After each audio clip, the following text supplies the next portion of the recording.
everyone, I am Niharika John Mehra, your trainer for the series Learning English Grammar by Renan Martin through Hindi.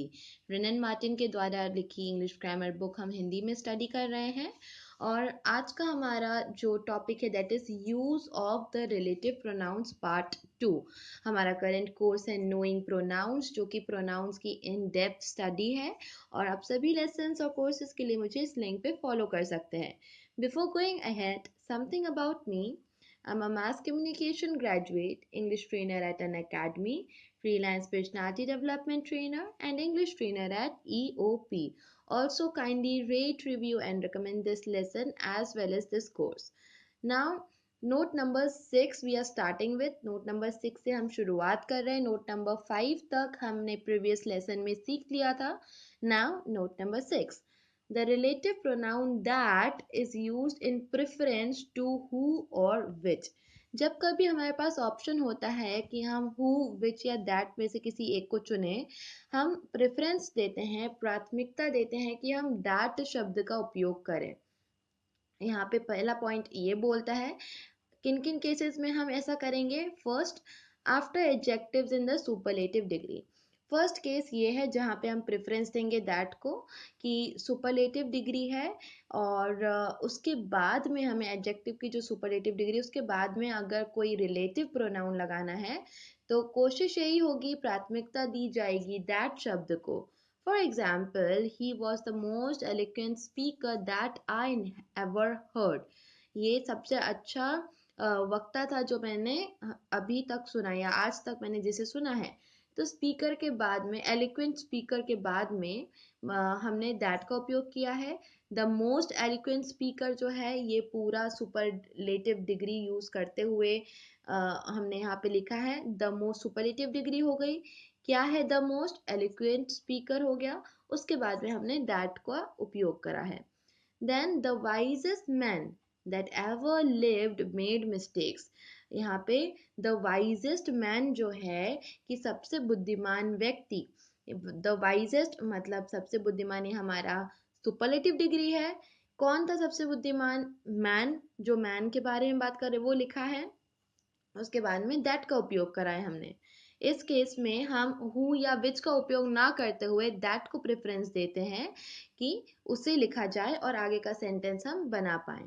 Then this is the best that we can do.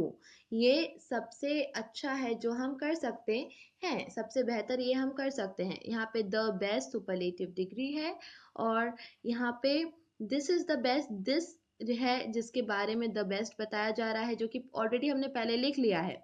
That's why directly the best के बाद में that को हम place कर सकते हैं। Next we have the same point but another case. Same point यही है कि हम दैट शब्द का उपयोग करेंगे, उसको प्राथमिकता देंगे हु और विच के ऊपर।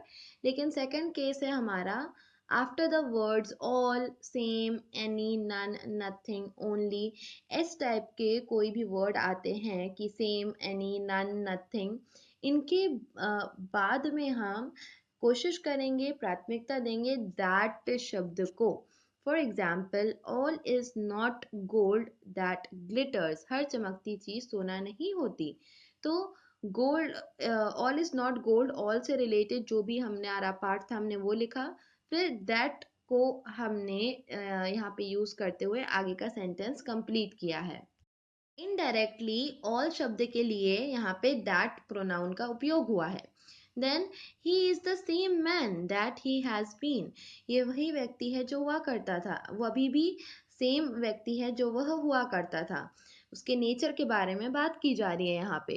तो ही is the same man, that ये मैन के लिए उपयोग में आया है। वही व्यक्ति जिसकी हम फर्स्ट हाफ में बात कर रहे हैं सेंटेंस में, उसी व्यक्ति को अब हम एक और बार मैन नहीं लिख रहे हैं बट हम दैट का उपयोग करके बोल रहे हैं कि वह जैसा था अभी भी वो वैसा ही है।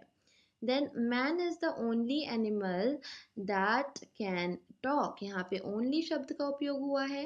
ओनली एनिमल, मनुष्य केवल वह जीव है जो कि बात कर सकता है। तो man is the only animal के बाद में हमने दैट शब्द का उपयोग करा है, जबकि हम यहाँ पे who can talk, which can talk भी लिख सकते थे। लेकिन हमने प्रेफरेंस दिया दैट को, बिकॉज यहाँ पे ओनली शब्द का उपयोग हुआ है। नेक्स्ट पॉइंट नंबर जो नोट नंबर 6 है उसका पॉइंट नंबर 3 है after the interrogative pronounce who and what.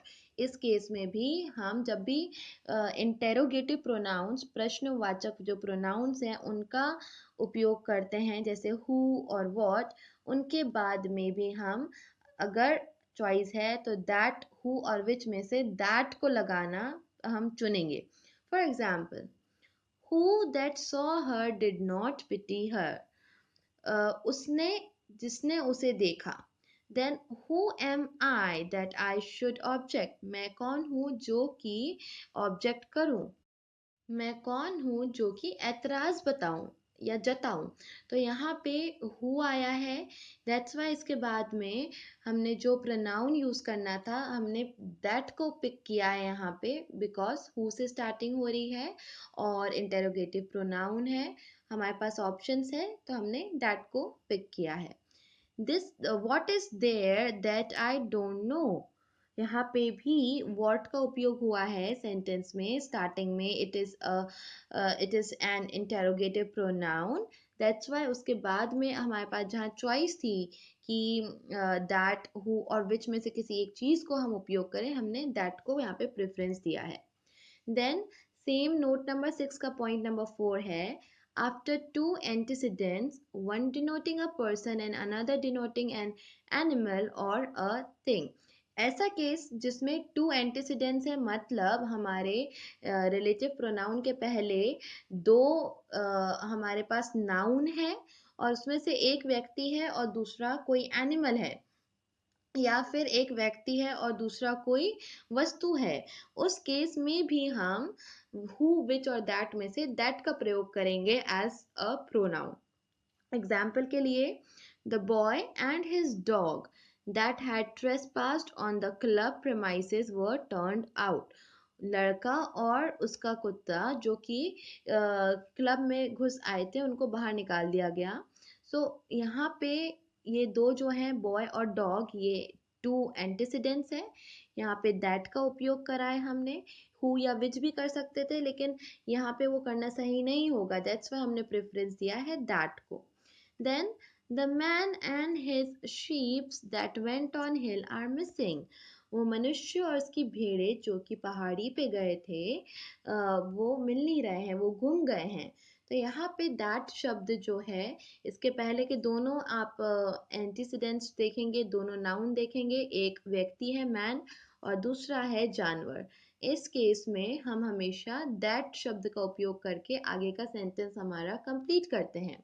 Now note number 7, who and which can be used। किस केस में हम who और which का उपयोग करेंगे? First point is to restrict, limit or define more clearly the antecedent।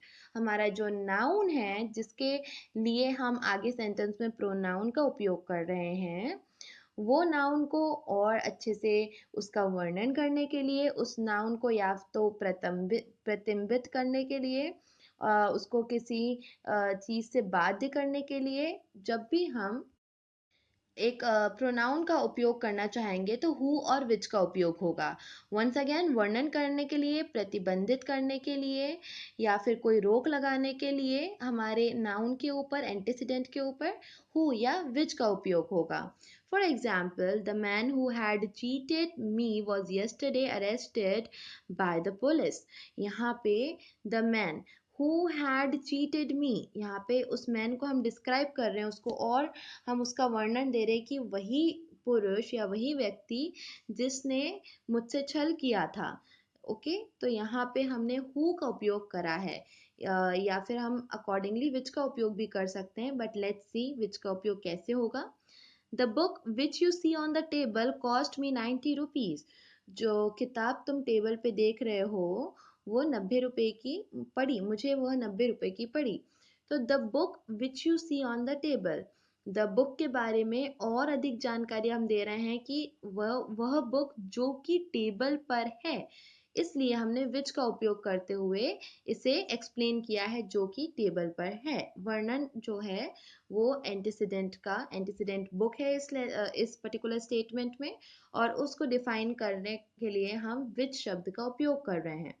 Then note number 7 का second point जो है, हु और विच का उपयोग हम तब करेंगे जब हमें कुछ एडिशनल इंफॉर्मेशन देनी है हमारे एंटीसीडेंट के बारे में।